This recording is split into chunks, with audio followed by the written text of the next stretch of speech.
जय जगन्नाथ सांग माने आज आम बनइबा स्वास्थ्यकर अति कुड़मुड़िया सजना शाग पिठो भजा।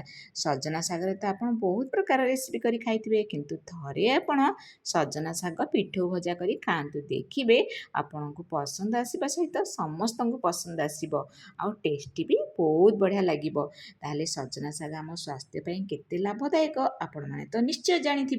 चलतु डेरी नक स्वादिष्ट रेसिपीटी आरंभ करवा।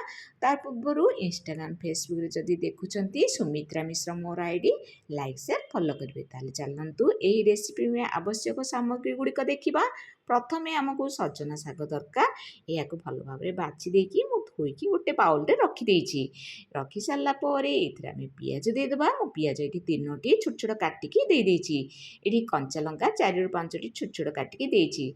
जदि छोट छुआ मैंने खाती ताहले कंचा लंका आप स्किप करें।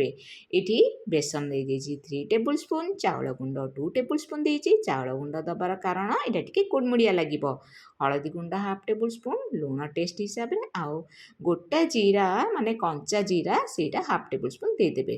देकी हाथ में भल भाव मिक्स करेंगे पानी एड न करिकी।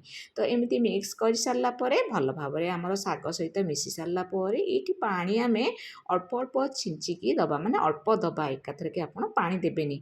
तो पानी देकी भल भाव गलैबा जमीती कि आम शाग सहित सब मसला मिसी पार।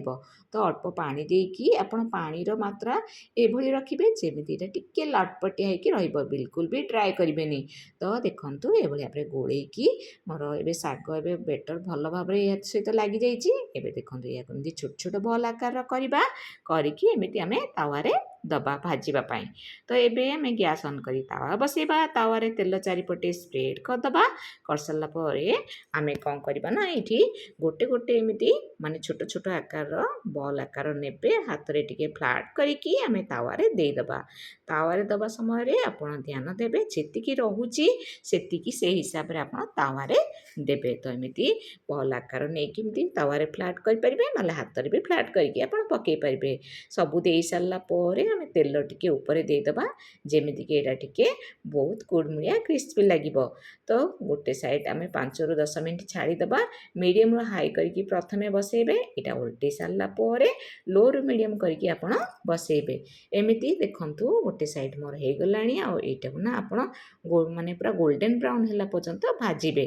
तो 3 ରୁ 4 थर ये भाव में ऊपर तल कर उल्टेबे। तो प्रस्तुत हो सजना शाग पिठो भजा। यह गरम गरम पखाड़ भात किंबा संध्या चा सहित खाइबार मजा ही नियारा। आपण भी घरे निश्चित भी ट्राए करंतु। वीडियोटी भल लगी लाइक शेयर करंतु एवं एमिति आहुरी स्वादिष्ट रेसिपी देखिबा पई आम चैनल को सब्सक्राइब करने को भूलिबेनी। जय जगन्नाथ, धन्यवाद।